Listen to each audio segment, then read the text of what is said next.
Hello friends, मैं अभिषेक आप सभी दोस्तों का आपके अपने यूट्यूब चैनल कर्म योद्धा में हार्दिक स्वागत करता हूं। सो फ्रेंड्स, कैसे आप लोग? फ्रेंड्स, जैसा कि आप सभी जानते हैं, हम अपने यूपी ट्रिपल एससी पेट मॉडर्न हिस्ट्री की 12th क्लास कर चुके हैं। आज हमारी क्लास 13 है। फ्रेंड्स, मैंने आप लोगों को एक से एक लेक्चर अपलोड करके दिए हैं, जिसको आप लोगों ने देखा है और बहुत सारा प्यार दिया। फ्रेंड्स, मैंने आप लोगों के लिए एक प्रैक्टिस सेट भी अपलोड किया था। 20 क्वेश्चंस का एक प्रैक्टिस सेट था, जो मैंने आप लोगों के लिए अभी तक जो भी पढ़ाया था उसी में से मैंने क्वेश्चन लाया था। फ्रेंड्स, मैं चाहूंगा कि आप लोग उस पर लाइक, शेयर और कमेंट जरूर करें। ठीक है फ्रेंड्स, आप लोग लाइक जरूर करिए, शेयर जरूर करिए, सब्सक्राइब जरूर करिए। आप लोग लाइक तो आप लोग व्यू कर लेते हैं, लाइक भी कर देते हैं, लेकिन आप लोग सब्सक्राइब करना भूल जाते हैं। फ्रेंड्स, कर्म योद्धा चैनल को जरूर सब्सक्राइब करिए, जिससे फ्यूचर में आपको और भी क्वालिटी कंटेंट हमारी जो न्यू टीम होने वाली है कुछ समय में, उससे मिल सके। तो फ्रेंड्स, चलिए हम अपने क्लास 13 की स्टार्टिंग करते हैं। फ्रेंड्स, उससे पहले मैं आप लोगों को कुछ बता देता हूं, मैं ब्रीफ दे देता हूं प्रीवियस क्लास का। बेटा, आप लोगों को पता है कि हमने कल असहयोग आंदोलन के बारे में बात की थी। आप सभी को पता है कि गांधी जी 1 अगस्त 1920 से असहयोग आंदोलन की शुरुआत करते हैं और उसी दिन तिलक जी की मृत्यु हो जाती है और तिलक फंड की स्थापना होती है और 1 करोड़ से अधिक का दान होता है। फिर आनंद फानन में ही क्या होता है, सितंबर 1920 में कलकत्ता में एक विशेष अधिवेशन बुलाया जाता है कांग्रेस का, जिसकी अध्यक्षता लाल बाल पाल में से केवल लाला लाजपत राय जी ने ही कांग्रेस की अध्यक्षता की थी और लाला लाजपत राय जी को अध्यक्षता मिल जाती है। ठीक है, अब आंशिक रूपेण क्या हो जाता है, असहयोग आंदोलन का प्रस्ताव पारित हो जाता है, लेकिन सीआर दास जी इसके बहुत बड़े विरोधी थे। सीआर दास जी ने इसका विरोध किया। ठीक है, तो इसलिए वह आंशिक रूपेण पास होता है। फिर क्या होता है, कांग्रेस का वार्षिक अधिवेशन होता है दिसंबर में और उसके अध्यक्ष बनते हैं वीरागवाचारी जी, और वहां पे क्या होता है बेटा, पूर्ण रूपेण मंजूरी मिल जाती है असहयोग आंदोलन को। यह भारत का प्रथम क्या था, राष्ट्रीय आंदोलन था बेटा, आप सबको पता है। ठीक है, फिर उसके बाद क्या आता है बेटा कि गांधी जी क्या देते हैं, 7 दिन का अल्टीमेटम देते हैं। किसको? अंग्रेजों को। कहते हैं अगर आप हमारी मांगे नहीं मानेंगे तो हम बारदोली करेंगे गुजरात में, मतलब सामान्य अवज्ञा करेंगे, मतलब टैक्स नहीं देंगे। लेकिन क्या बताएं, गांधी जी इधर क्या करते हैं, 1 फरवरी को ये घोषणा करते हैं और 5 फरवरी को एक बहुत ही दुखद घटना हो जाती है। आग लगने से 22 पुलिस वालों की मौत हो जाती है चौरी चौरा, उत्तर प्रदेश, गोरखपुर में। इससे गांधी जी को बहुत ज्यादा आहत होता है। गांधी जी सोचते हैं कहीं हिंसा और भी ज्यादा ना बढ़ जाए, हिंसा और बेकाबू ना हो जाए और लोगों की मौत ना हो जाए, तो इसीलिए गांधी जी 12 फरवरी 1922 को क्या करते हैं, असहयोग आंदोलन को वापस लेने की घोषणा कर देते हैं। और ये एक बहुत बड़ा आंदोलन था, इसलिए सुभाष चंद्र बोस ने असहयोग आंदोलन को वापस लेने की सुभाष चंद्र बोस ने असहयोग आंदोलन को वापस लेने को राष्ट्रीय संकट की संज्ञा दी है। तो बेटा, मैंने आपको यहां तक सब कुछ पढ़ा दिया था, यहां तक मैंने आप लोगों को सब कुछ बता दिया था। अब है इसके आगे की बात। ठीक है, अब बेटा दिसंबर 1922 आता है। क्या आता है बेटा?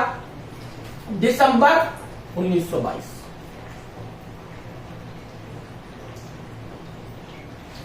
दिसंबर 1922 में आप सभी को पता है कि कांग्रेस का जो वार्षिक अधिवेशन होता है वो बेटा कहां होता है? गया, बिहार में। कहां होता है? गया।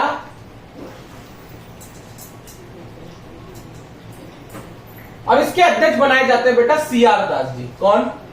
सीआर दास जी। फूफा नाराज ही चल रहे थे 1920 सितंबर स्पेशल वाले अधिवेशन से, क्योंकि उन्होंने क्या किया था, विरोध किया था सीआर दास जी ने। किसका? गांधी जी के असहयोग आंदोलन का।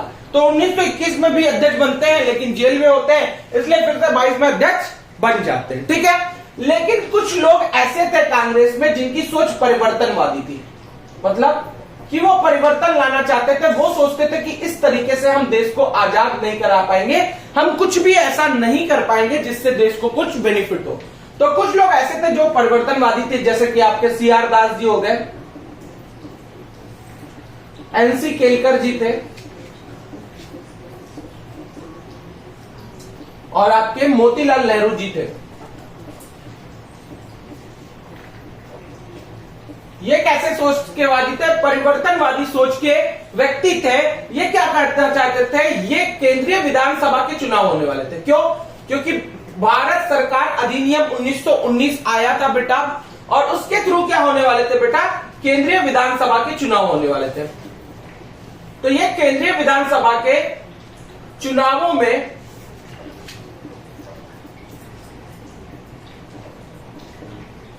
हिस्सा लेना चाहते थे। क्या?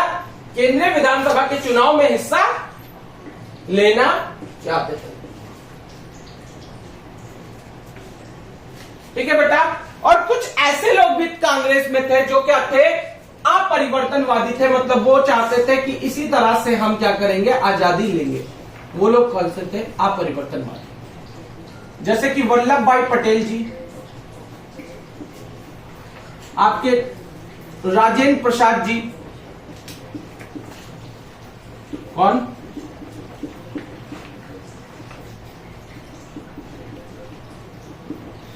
और आपके राजगोपालाचारी जी। ये कुछ रचनात्मक कार्य करके ही देश को क्या करना चाहते थे? स्वतंत्र कराना चाहते थे। तो इसी कड़ी में क्या होता है बेटा, जो सीआर दास जी क्या करते हैं? सीआर दास जी इस्तीफा दे देते हैं। क्या करते हैं? सीआर दास जी अध्यक्ष पद से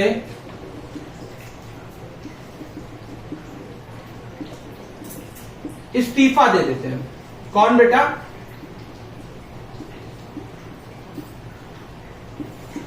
सीआर दास जी क्या करते हैं बेटा? अध्यक्ष पद से इस्तीफा दे देते हैं। जो सीआर दास जी होते हैं वो क्या करते हैं बेटा? अध्यक्ष पद से इस्तीफा दे देते हैं। एक बार मैं देख लूं सब चीज सही है? बिल्कुल एकदम बेस्ट। ओके ठीक है, समझ में आ रही बात यहां तक बेटा? कोई दिक्कत वाली बात नहीं है। सीआर दास जी अध्यक्ष पद से इस्तीफा दे देते हैं और क्या करते हैं बेटा?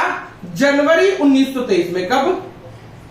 जनवरी 1923 में अपनी एक पार्टी का निर्माण करते हैं। जनवरी 1923 में कांग्रेस खिलाफत, क्या? जनवरी 1923 में कांग्रेस खिलाफत स्वराज्य पार्टी का गठन करते हैं। क्या करते हैं? का गठन। ठीक है, किसके द्वारा किया गया? तो अध्यक्ष इसके कौन बनते हैं बेटा? सीआर दास जी बनते हैं। तो किसके द्वारा किया गया? सीआर दास जी द्वारा की गई ये पार्टी थी। और इसके सचिव कौन बनते हैं बेटा? सचिव हमारे मोतीलाल नेहरू जी। कौन? मोतीलाल नेहरू जी। ठीक है बेटा, क्या होता है? इसी पार्टी से ये लोग केंद्रीय विधानसभा के चुनावों में भाग लेते हैं। केंद्रीय विधानसभा के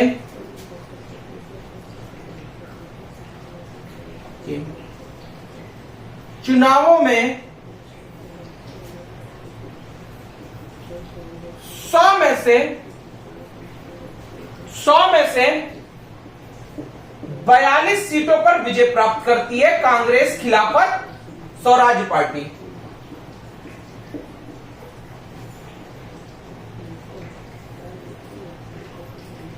फिर से एक बार मैं बता रहा हूं बेटा कैसे कैसे क्या क्या चीजें होती हैं। दिसंबर 1922 का जो कांग्रेस अधिवेशन होता है बेटा, वो गया बिहार में होता है। सीआर दास जी को अध्यक्ष बनाया जाता है। लेकिन सीआर दास जी, कुछ लोग कांग्रेस में ऐसे थे जिनकी सोच क्या थी? परिवर्तनवादी थी। मतलब वो लोग सोचते थे कि हम परिवर्तन करेंगे, परिवर्तन ला सकते हैं। और कैसे ला सकते हैं? जब हम सरकार में आएंगे, जब हमारे पास पावर होगी तो हम परिवर्तन ला सकते हैं। तो जो परिवर्तनवादी लोग थे वो तो सीआर दास जी, मोतीलाल नेहरू जी, एनसी केलकर जी, ये लोग क्या करना चाहते थे बेटा? आप सबको पता है कि भारत सरकार अधिनियम 1919 की वजह से चुनाव होने वाले थे केंद्रीय विधानसभा के। तो ये सब लोग केंद्रीय विधानसभा के चुनावों में क्या करना चाहते थे बेटा? भाग लेना चाहते थे। और कुछ लोग कांग्रेस में ऐसे थे जो अपरिवर्तनवादी थे, मतलब जो परिवर्तन नहीं करना चाहते थे, जो रचनात्मक कार्य ही करना चाहते थे। जैसे कि आपके वल्लभ भाई पटेल जी हो गए, राजगोपालाचारी जी हो गए और आपके डॉक्टर राजेंद्र प्रसाद हो गए। ठीक है, तो इसी सिलसिले में क्या होता है बेटा? 1923 मतलब 1922 में ही सीआर दास जी कांग्रेस के अध्यक्ष पद से इस्तीफा दे देते हैं। और उसके बाद क्या करते हैं बेटा? जनवरी 1923 में अपनी एक पार्टी बनाते हैं, जिस पार्टी का नाम रखते हैं कांग्रेस खिलाफत स्वराज्य पार्टी। इसके अध्यक्ष वो खुद बनते हैं सीआर दास जी, और इसका सचिव मोतीलाल नेहरू जी को बनाया जाता है। केंद्रीय विधानसभा के चुनाव आते हैं और केंद्रीय विधानसभा के चुनाव में क्या करती है? कांग्रेस खिलाफत स्वराज पार्टी पार्टिसिपेट करती है और 100 सीटों में से 42 सीटों पर विजय प्राप्त करती है केंद्रीय विधानसभा के चुनावों में कांग्रेस खिलाफत स्वराज पार्टी। आई थिंक कि बेटा यहां तक की चीजें आपको बहुत अच्छे से समझ में आ रही होंगी। ठीक है, आगे बढ़ते हैं।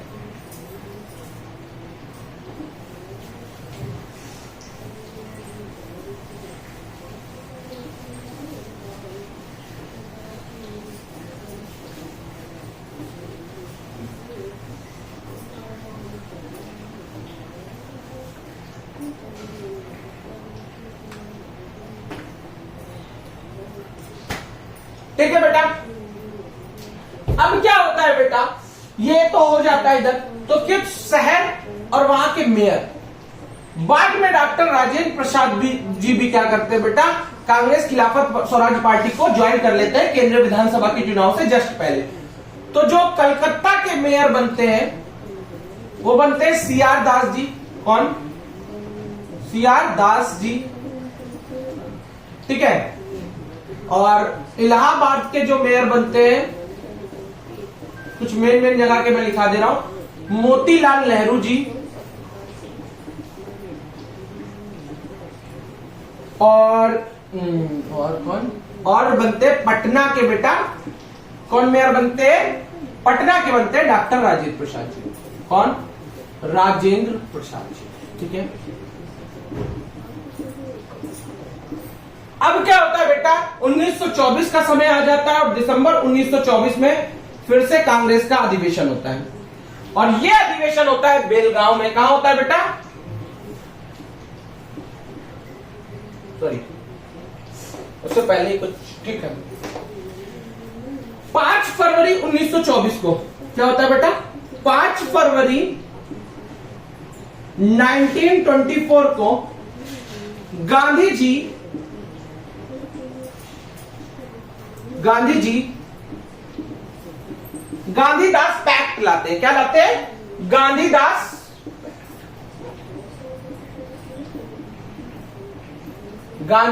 पैक्ट। अब बेटा कांग्रेस का वार्षिक अधिवेशन होता है कब बेटा? अब सबको पता है कि कांग्रेस का वार्षिक अधिवेशन हमेशा होता था दिसंबर में। तो बेटा दिसंबर 1924 में अब की बार कांग्रेस का वार्षिक अधिवेशन होता है और वो जगह कहां थी? बेलगांव थी। बेलगांव में होता है कांग्रेस का वार्षिक अधिवेशन। और अध्यक्ष कौन बनते हैं? गांधी जी स्वयं अध्यक्ष बनते हैं अब की बार कांग्रेस के। अध्यक्षता किसके पास थी? गांधी जी के पास थी। अध्यक्ष कौन थे? तो गांधी जी के पास थी। लिख देता हूं अध्यक्ष। अध्यक्ष कौन थे बेटा? गांधी जी। और गांधीदास पैक्ट को मंजूरी मिल जाती है। क्या मिल जाती है? गांधीदास पैक्ट पारित हो जाता है या मंजूरी मिल जाती है? पारित। ठीक है बेटा, यहां तक की बातें आप लोगों को आई थिंक की समझ में आ रही होंगी। यहां तक कोई भी डाउट वाली बात नहीं है। अब इसके बाद क्या होता है बेटा? इसके बाद 1925 आता है। क्या आता है? 1925। और 1925 में क्या होता है बेटा? सीआर दास जी की मृत्यु हो जाती है।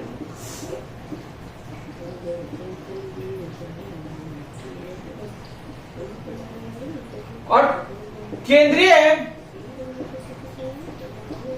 विधानसभा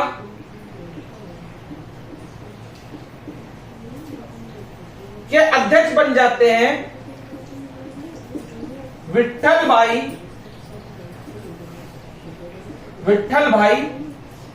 पटेल जी। और इनका जो कार्यकाल होता है बेटा वो 3 साल का होता है। ठीक है बेटा, यहां तक की बात समझ में आ रही होगी। ठीक है, यहां तक कोई दिक्कत वाली बात नहीं है। ठीक है, अब इसके बाद क्या होने वाला है देखते हैं। आ जाते हैं बेटा, इसको इरेज कर दें। अब इसके बाद बहुत ही इंपॉर्टेंट चीज आने वाली है बेटा, इसको हमें ध्यान से पढ़ना भी है, समझना भी है। ठीक है, क्योंकि अब हम साइमन कमीशन की बात करने वाले हैं। किसकी? साइमन कमीशन की। ठीक है,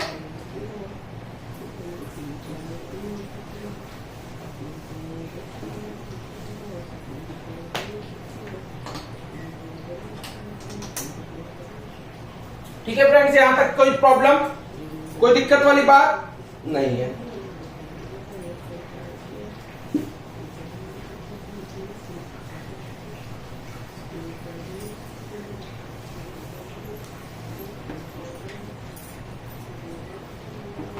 अब बेटा क्या होता है बेटा, अब बेटा आ गई है बात साइमन कमीशन। अब हम किसके बारे में पढ़ेंगे, साइमन कमीशन के बारे में।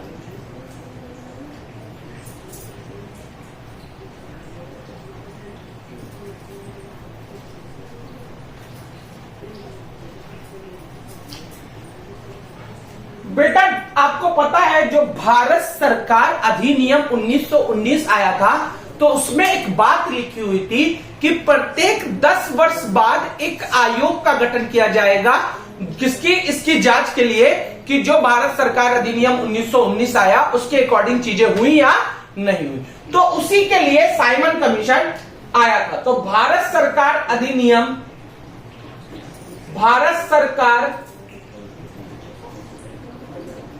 अधिनियम 1919 की जांच के लिए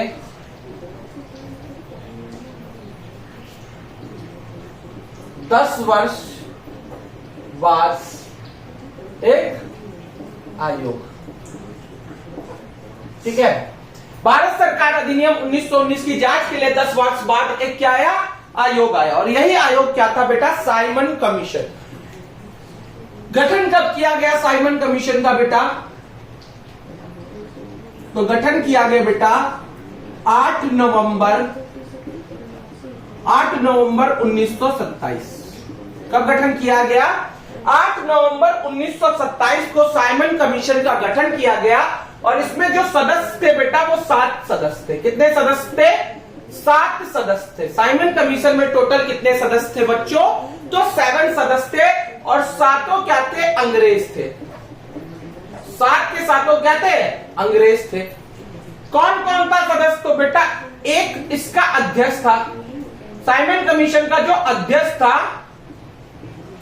अध्यक्ष कौन था बेटा, जॉन साइमन। कौन, जॉन साइमन।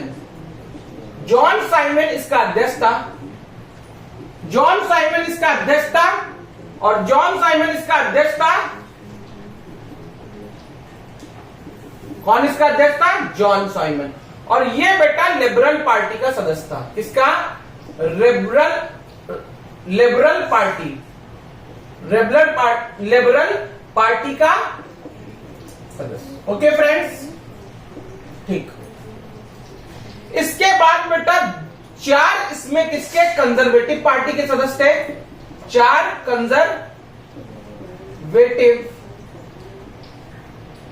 पार्टी के सदस्य,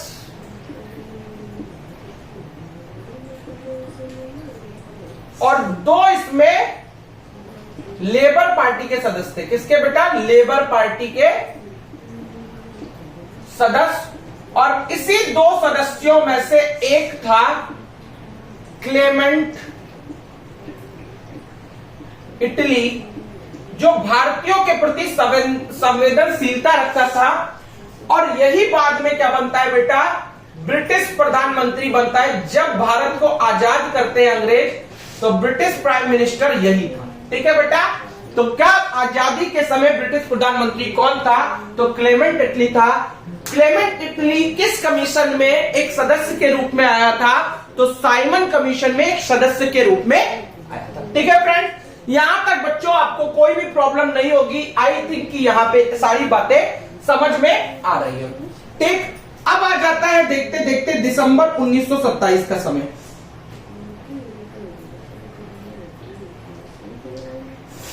दिसंबर 1927 का समय, और यह होता है कांग्रेस का अधिवेशन, और इसके अध्यक्ष बनते हैं एम.ए. अंसारी जी। कौन, एम.ए. अंसारी जी, ठीक है। एक बार मैं देख लेता हूं कि सारी चीजें सही चल रही है, बिल्कुल परफेक्ट है बच्चों, ठीक है। यहां तक कोई दिक्कत,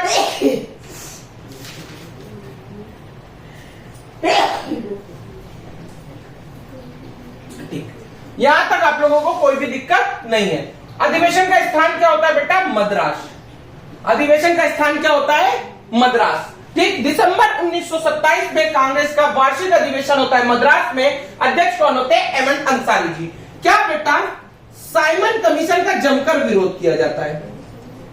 साइमन कमीशन का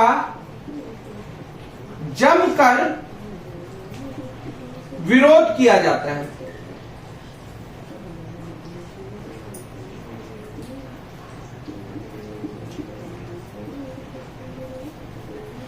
जाता है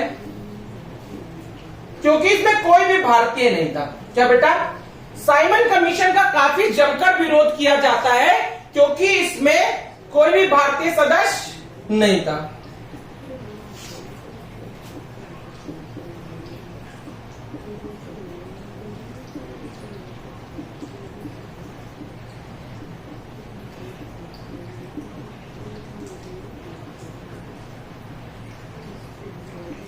ठीक है बेटा। और गो साइमन गो के नारे लगाए जाते हैं। क्या? गो साइमन गो के नारे लगाए जाते हैं। क्या किया जाता है बेटा? गो साइमन गो के नारे लगाए जाते हैं। ठीक है, यहां तक की कोई दिक्कत वाली बात नहीं है। ठीक है, चलो यहां तक क्लियर है। नोट कर, फिर से एक बार मैं आप लोगों को चीजें समझा देता हूं। एक बार देखो बेटा, अब ये सारी चीजें जब खत्म होती है तो आ जाता है दिसंबर 1927 का समय। लगभग नहीं, 1927 चल रहा होता है और नवंबर 1927 में क्या आ जाता है बेटा? साइमन कमीशन आ जाता है। क्योंकि भारत सरकार 1919 में यह लिखा हुआ था कि प्रत्येक 10 वर्ष बाद इसकी जांच के लिए एक आयोग का गठन किया जाएगा। तो भारत सरकार अधिनियम 1919 की जांच के लिए साइमन कमीशन का गठन किया जाता है। ठीक है बेटा? ठीक, गठन कब किया जाता है? तो बेटा 8 नवंबर 1927 को गठन किया जाता है। सदस्य कितने थे? 7 सदस्य थे। एक इसका अध्यक्ष जॉन साइमन जो लिबरल पार्टी का सदस्य था, 4 सदस्य कंजर्वेटिव पार्टी के थे और 2 सदस्य लेबर पार्टी के थे, जिसमें से एक सदस्य था क्लेमेंट इटली जो आजादी के समय ब्रिटिश का प्रधानमंत्री था, जो भारतीयों के प्रति संवेदनशीलता रखता था और उसी के समय भारत को आजादी मिली थी। ठीक है बेटा? ठीक, अब देखते देखते दिसंबर 1927 का समय आ जाता है और दिसंबर 1927 में जो कांग्रेस का वार्षिक अधिवेशन होता है वो होता है बेटा कहां? मद्रास में। और इसके अध्यक्ष बनते हैं एम ए अंसारी जी। ठीक है, जमकर क्या होते हैं? कांग्रेस के सदस्य जमकर साइमन कमीशन का विरोध करते हैं क्योंकि इसमें कोई भी भारतीय नहीं था और गो साइमन गो के नारे लगाए जाते हैं। तो फ्रेंड्स, आई थिंक कि यहां तक बच्चों आपको हर एक चीज समझ में आ रही होगी। मैंने बहुत डीपली एक्सप्लेन करने की कोशिश की है। ठीक है,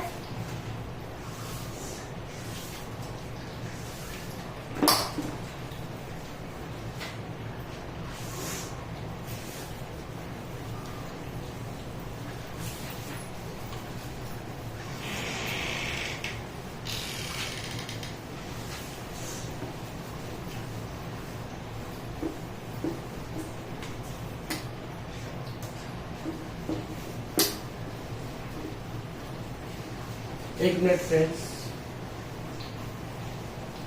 ओके डन, यहां तक।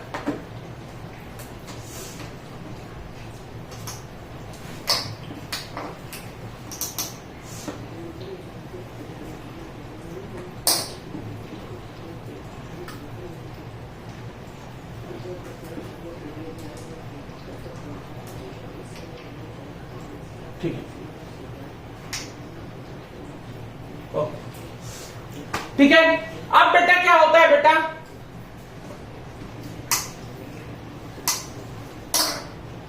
ठीक है, इसको भी एडजस्ट ही कर देते हैं। 1 मिनट रुक जाइए बस।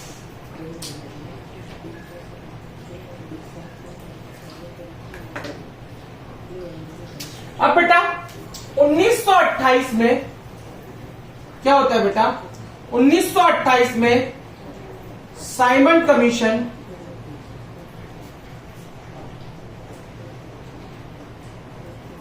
दो बार भारत आता है। ठीक है बेटा? अब बेटा ये क्या होता है बेटा? 30 अक्टूबर 1928 को 30 अक्टूबर 1928 को लाहौर पहुंचता है। कहां पहुंचता है? लाहौर पहुंचता है और लाहौर में इसका पुरजोर विरोध किया जाता है लाला लाजपत राय जी के नेतृत्व में, और लाला लाजपत राय जी पर लाठी चार्ज कर दी जाती है। क्या कर दी जाती है बेटा? लाठी चार्ज, और इन्हें बहुत मारा जाता है लाठियों से। इसी के वजह से लाला लाजपत राय जी की 17 नवंबर 1928 को क्या हो जाती है? मृत्यु हो जाती है। क्या हो जाती है बेटा? 17 नवंबर 1928 को लाला लाजपत राय जी की क्या हो जाती है बेटा? मृत्यु हो जाती है। किसकी? लाला लाजपत राय जी की। ठीक है,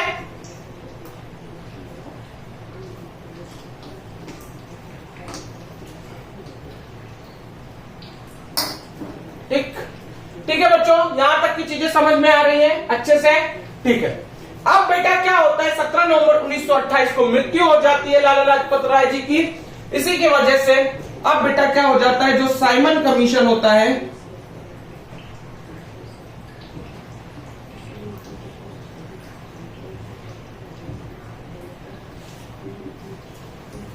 उन्नीस सौ 1929-30 में अपनी रिपोर्ट दे देता है। क्या दे देता है? अपनी रिपोर्ट दे 1929-30 में साइमन कमीशन अपनी रिपोर्ट दे देता है। ठीक है, अब क्या था साइमन कमीशन की रिपोर्ट में, वो अभी मैं आपको लोगों से बात करता हूं, लेकिन उससे पहले साइमन कमीशन के समय की स्थिति समझ लेते हैं।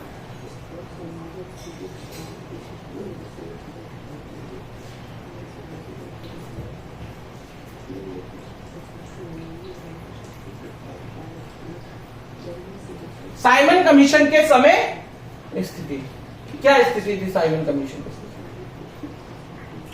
तो बेटा जब साइमन कमीशन के समय क्या स्थिति थी, इस बात को हम लोग समझते हैं थोड़ा। ठीक है, साइमन कमीशन के समय स्थिति यह थी कि जो भारत का वायसराय था,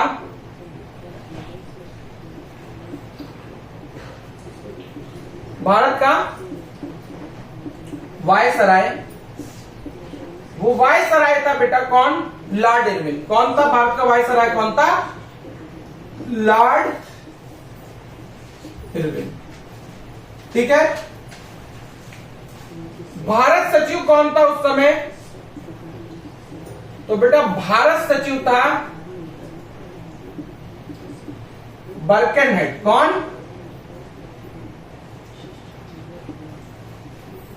बर्केन। ब्रिटिश प्रधानमंत्री कौन था बेटा उस समय?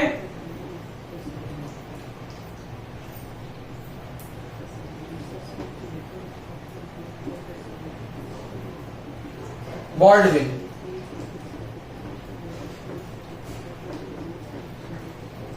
बॉल्डविन क्या था बेटा उस समय? ब्रिटिश का प्रधानमंत्री था। ठीक है बेटा, यहां तक की बात है आप लोगों को आई थिंक की समझ में आ रही होंगी। आई होप कि आप लोगों को ये चीजें समझ में आ रही होंगी, काफी अच्छे से समझ में आ रही होगी। ठीक है बेटा, अब क्या होता है बेटा? जो ये आपका कौन होता है बेटा? आपका जो बर्केनहेड होता है, ये साइमन कमीशन के विरोध से बहुत ज्यादा नाराज होता है और ये भारतीयों को चुनौती दे देता है। क्या देता है? भारतीयों को चुनौती देता है, और हम भारतीय तो चुनौती स्वीकार करने में बहुत ही एक्सपर्ट है। भारतीयों को चुनौती, और इस चुनौती में क्या देता है कि एक ऐसा संविधान बनाओ जो सबको स्वीकार हो। क्या?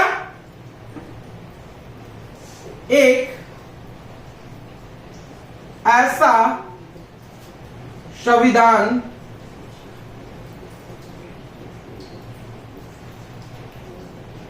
बनाओ जो सबको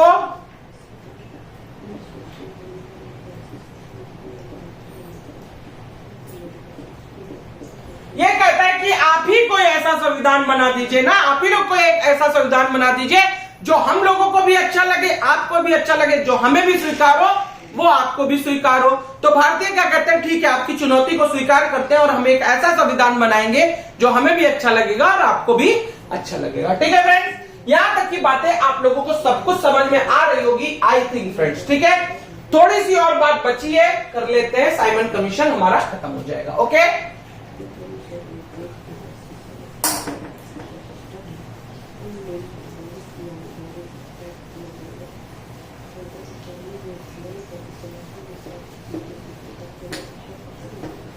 हो गई है पीर पर्वत।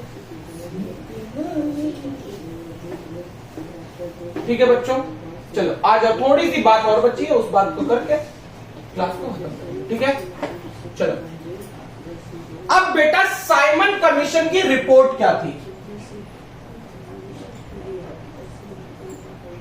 साइमन कमीशन की रिपोर्ट, साइमन कमीशन की रिपोर्ट की मुख्य बातें। साइमन कमीशन ने जो अपनी रिपोर्ट दी थी बेटा, उसमें उसकी मुख्य बातें क्या थी? तो सबसे पहली मुख्य बात थी कि दैध शासन व्यवस्था को हटा दिया जाए। क्या? दैध शासन व्यवस्था को हटा दिया। सबसे पहली बात क्या कही गई थी? कहा गया था कि दैध शासन व्यवस्था जो है ना बेटा, उसे हटा दिया जाए, दैध शासन व्यवस्था को खत्म कर दिया जाए। दूसरा कहा गया कि संघीय संविधान बने। क्या बने? संघीय संविधान बने। क्या? जो संविधान है वो संघीय संविधान बने। संघ का मतलब आप लोग जानते होंगे, ठीक है। तीसरा कहा गया कि हाईकोर्ट भारत को दे दिए जाए, मतलब हाईकोर्ट जो है वो भारत को दे दिए जाए, उसमें अंग्रेजों का दखल अंदाज ना हो।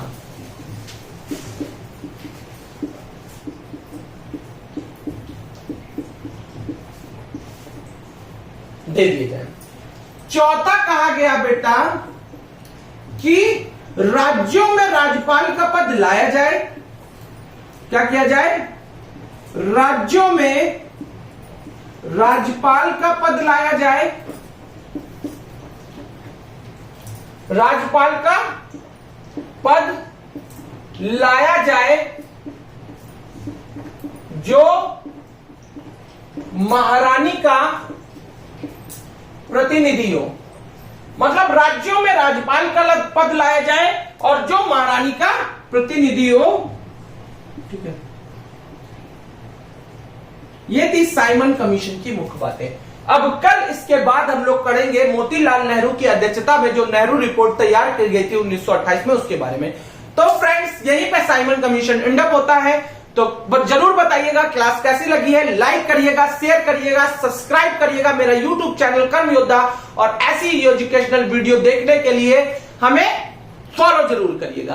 फ्रेंड्स, इस क्लास के कमेंट सेक्शन में, इस क्लास के डिस्क्रिप्शन में मैं आप लोगों को अपने टेलीग्राम चैनल का लिंक प्रोवाइड कर दूंगा, जिस लिंक से आप हमसे टेलीग्राम से जुड़ सकते हो। फ्रेंड्स, इस जो आने वाला संडे है, उस संडे को मैं कोशिश करूंगा कि आप लोगों के लिए 200 करंट अफेयर्स के क्वेश्चंस की एक सीरीज लेके आऊं, जिसमें मैं आप लोगों को करंट अफेयर्स के क्वेश्चन पढ़ाने वाला हूं। ठीक है, अब नेक्स्ट बात यह है फ्रेंड्स कि मैं आप लोगों को फिर से उसी कोट के साथ छोड़ जाता हूं, जिस कोट को मैं रोज बोलता हूं, हो गई है पीर पर्वत सी पिघलनी चाहिए, इस हिमालय से फिर कोई गंगा निकलनी चाहिए। सिर्फ हंगामा फैलाना मेरा मकसद नहीं, मेरी कोशिश है कि यह सीरत बदलनी चाहिए। मेरे सीने में ना सही तेरे सीने में सही, लगी हो आग कहीं भी आग लगनी चाहिए। ठीक है, मेरे सीने में ना सही तेरे सीने में सही, लगी हो आग कहीं भी आग लगनी चाहिए। सिलेक्शन की आग आपके सीने में धधकती रहनी चाहिए, जो ज्वाला बनकर उबलनी चाहिए यूपी ट्रिपल एस पेट के एग्जामिनेशन के दिन।